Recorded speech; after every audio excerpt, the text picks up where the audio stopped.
Hello students, आइए आज हम लोग क्लास 9 एनसीईआरटी का एक्सरसाइज 7.1 का क्वेश्चन नंबर 1 से आरंभ करते हैं। तो स्टूडेंट्स, इससे पहले वीडियो में हम आपको इससे रिलेट जो कॉन्ग्रुएंस कंडीशन है इसके बारे में डिस्कस कर चुके हैं। आज हम लोग इससे रिलेट जो एक्सरसाइज है 7.1 उसका क्वेश्चन नंबर 1 से हम लोग सॉल्व करते हैं। तो स्टूडेंट्स, ये देखिए क्वेश्चन नंबर 1 का ये आपका फिगर दिया हुआ है। इसमें हमारे पास क्या है, AC बराबर AD दिया हुआ है। AB जो है वह एंगल A को बाइसेक्ट कर रहा है।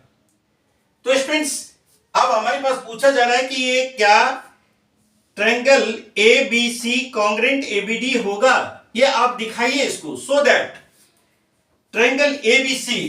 तो स्टूडेंट्स, इसमें देखते हैं हम लोग इन ट्रायंगल ABC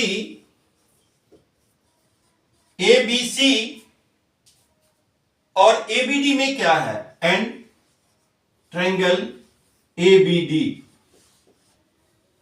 तो स्टूडेंट्स, पहले भी हम बताएं कि किसी दो ट्रायंगल को कॉन्ग्रुएंट करने के लिए हमें इसका मैचिंग पार्ट्स देखना होता है, क्राइटेरिया देखना होता है कि ये कौन सा क्राइटेरिया फुलफिल करेगा। यानी हमारे पास जो मैचिंग पार्ट्स है उसको हम लोग मिलाएंगे कि इसमें दिया क्या हुआ है और किस कॉन्ग्रुएंस कंडीशन को यह फुलफिल कर रहा है। तो स्टूडेंट्स, सबसे पहले हम लोग देखते हैं क्या इन दो ट्रायंगल में ABC और ABD में पहले से हमारे पास AC बराबर AD दिया हुआ है।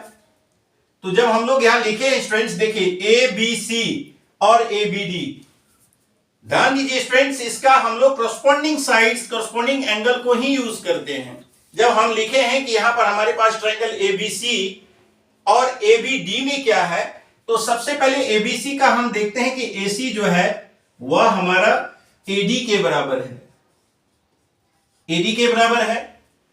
और स्टूडेंट्स, इसमें देखते हैं कि ABD में और ABC में ये क्या है कि AB जो साइड है आपका कॉमन है, दोनों ही ट्रायंगल्स का ये कॉमन साइड है, ABC का भी और ABD का भी ये कॉमन साइड है।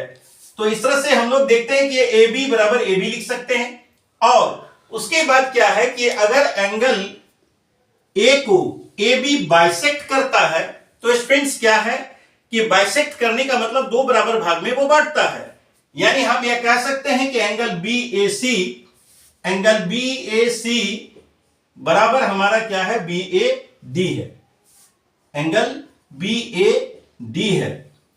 तो स्टूडेंट्स, एक साइड हमारा बराबर दिया हुआ है, इसके बगल में हम लोग लिख देंगे कि ये गिवन है,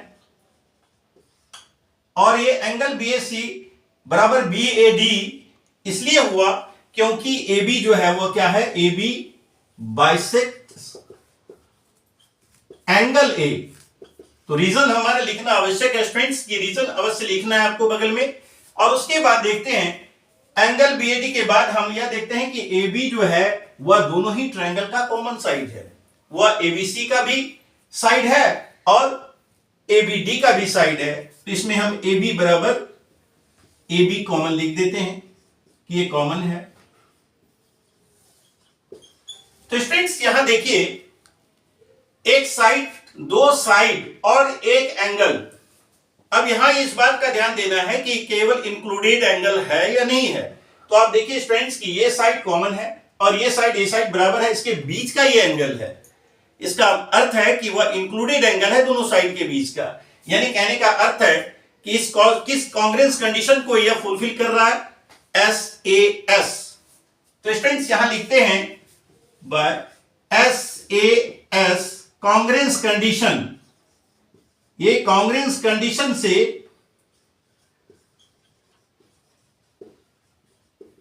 ये दोनों ट्रायंगल, जो ट्रायंगल ABC है, कॉन्ग्रुएंट ABD हो जाता है। तो स्टूडेंट्स, ये क्या हो गया, ट्रायंगल ABC और ABD जो है वो कॉन्ग्रुएंट हो गया। तो स्टूडेंट्स, कॉन्ग्रुएंट हो जाने से क्या होता है कि इसके जितने भी पार्ट्स हैं, यानी इसका साइड्स और एंगल, करस्पॉन्डिंग साइड्स और करस्पॉन्डिंग एंगल जो है वो इक्वल हो जाता है।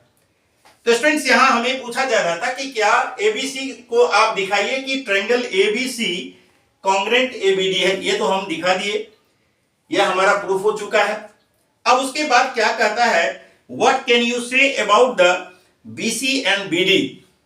तो देखिए स्टूडेंट, बीसी एंड बीडी, तो बीसी जो है वो एबीसी का एक साइड है और उसी का कॉरस्पॉन्डिंग साइड्स आपका बीडी भी है। तो हम कह सकते हैं कि बीसी बराबर जो है वह क्या होगा, बीडी होगा। बीसी बराबर बीडी होगा, क्यों होगा, सीपीसीटी है ये। तो स्टूडेंट सीपीसीटी लिखने का अर्थ होता है corresponding parts of congruent triangle.